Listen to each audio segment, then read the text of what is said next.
there, you wonderful web-wandering wizards. Brandon Valentine, the Pretentious Fiend here. And as many of you who are watching this review would already know, on Christmas Day, famed and much respected trap rapper Playboi Carti dropped his much awaited album, Whole Lotta Red. But before we get too deep into the review, make sure to do the wonderful and charitable thing of liking, sharing, subscribing. It helps me out greatly. It makes sure I don't go into a pit of despair. First and foremost, the fucking beats on this album are undeniable. They are mammoth, dark, fat, filthy, and infectious, and I'm sure there's a cock joke somewhere in that, so make it at your own. Leave it in the comments. Hooray, penises. And in terms of production, there's some really clever percussive stuff going on in here, with really repetitive hypnotic sounds and lyrics being chanted like a mantra over and over and over again, hitting those points home. And I'm always a fan of really big aggressive synth use in this type of music. I think it adds richness, depth, and it has the ability to turn it into something really dark, menacing, and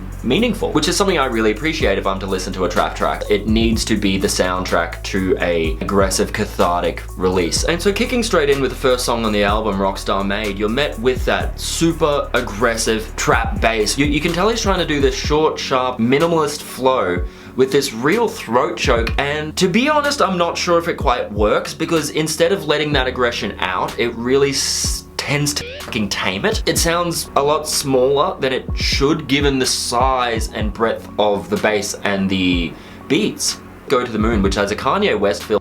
And this track is a little more what I came here for. This track has this really interesting space and breadth and this creepy eeriness to the tone. The Kanye West feature is exactly what the doctor ordered. He kind of has this always about to break out into singing kind of flow, and I really enjoy that because it's got a wonderful melody to it. Now, I've seen people be pretty contentious about this track because it wasn't the aggressive trap banger that they've kind of wanted from Playboi Carti. In terms of production and songwriting and thematics, I found this song really interesting. These string samples that hauntingly sit underneath and add this constant ominous tone that something bad is coming. And so you end up getting this very soundtrack, atmospheric kind of vibe. The track Stop Breathing really drops us back into that aggressive polyrhythm trap bass, adding to this kind of frantic, can't find your own feet kind of vibe. The track Metamorphosis featuring Kid Cudi has a really interesting kind of vibe, and I really do think that the big creator of that vibe is the feature of Kid Cudi, whom lays down these harmonized hums that create the bed on top of which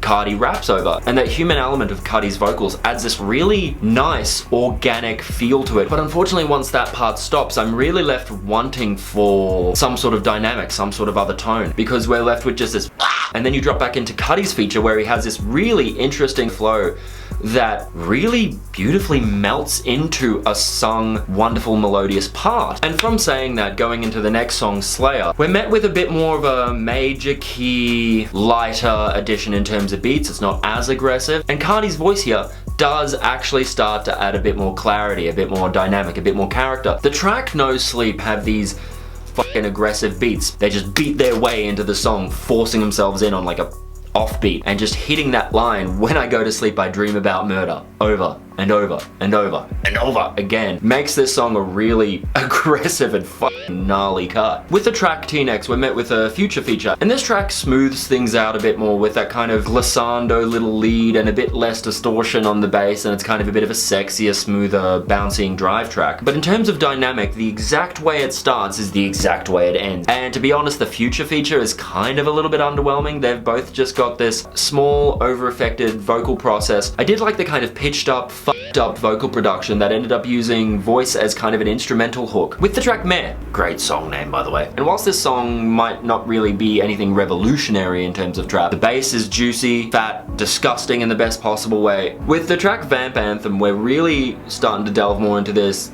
gothy, rocky, punky aesthetic, using a loop from, of course, the haunting and organ classic of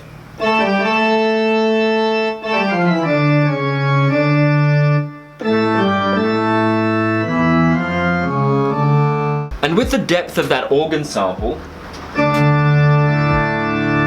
you're met with a lot of tonal diversity, and it ends up being really kind of a welcome relief from such a compressed kind of recording throughout the rest of the album. You've got these layers of tone and this kind of broader frequency spectrum with which to fuck with. And vocally on this track, he seems to be going to a bit more of that traditional Carti that I think his fans would have come to expect and that his fans, I think, wanted from this album. The track New Neon, in terms of production, is really harmoniously sweet, it's rich, and it has these pulsating synths that kind of give me like a Blade Runner's 80s vibe. Reminded of some sort of Chemical Brothers synth tones in this, and that's really enjoyable. We're met with that real pitch-corrected, pitch-shifted baby voice Carti, which works really well in this track because you get this kind of really weird retro futuristic robot voice that actually completes the picture of this track really nicely. This was actually a ripping track. The track control continues this kind of vibe on from New Neon really well, and in fact I think they absolutely missed an opportunity to melt these two tracks together. And thematically and vocally, this is the most human we've heard Carti on this album because he has this tone of speaking very openly and vulnerably to the person he loves about his own shortcomings and his own worries and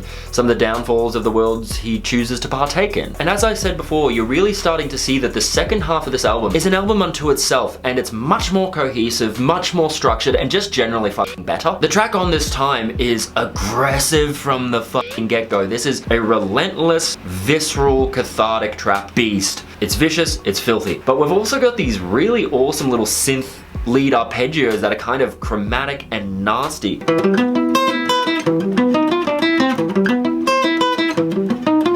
With the track King Vamp, we're met with a bit more of a reprieve from the aggression, which works well after such a heavy track as On This Time. And so we're met with this real summer sounding beach EDM track with some kind of major little vibes and a fun little hook. And so you end up having such an aggressive vocal style over such a popish style track that I'm not quite sure if they marry together. With the track Place, this cut fucking tricked me.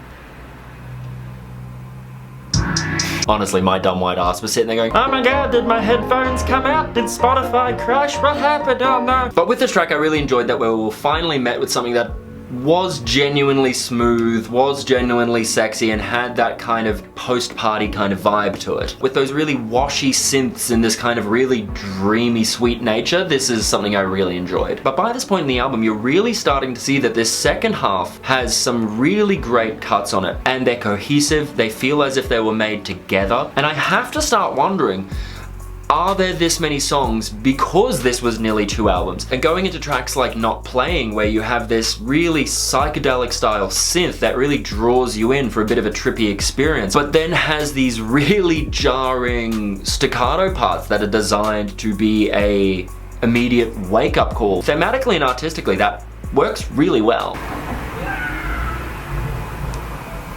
You alright, son? The track Feel Like Dying, in terms of closing the album, is a really welcome addition because we're met with some really great kind of R&B style production that adds those choirs and this angelic kind of depth to the track. But fuck man, this auto-tune, it's so fucking distracting and so unfucking pleasurable. It's especially annoying in a context like this song, where I think this song has some really, really wonderful potential and some wonderful depth to be emotional, to be serious, to be affecting, to be something that you want to sing along with. And because you can tell that he's going for some really nice nuances in terms of breath, or in terms of choking off a note, or in terms of aggressive ways to express through voice, and autotune just sands all that shit off, and it's so unfortunate because you don't get to find the character within his voice. But this track does see the album out really well, and it's a wonderful end. This album feels like it is split down the middle. It literally does feel a bit like there is track 1 to track 11 and track 12 to 24. It really does feel to me as though in this first half he was trying to do something. He was trying to experiment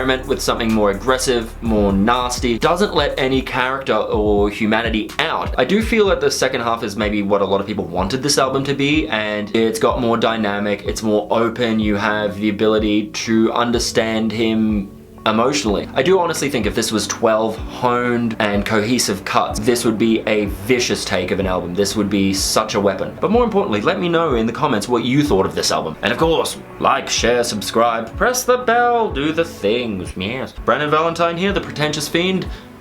I'll catch you cats next time.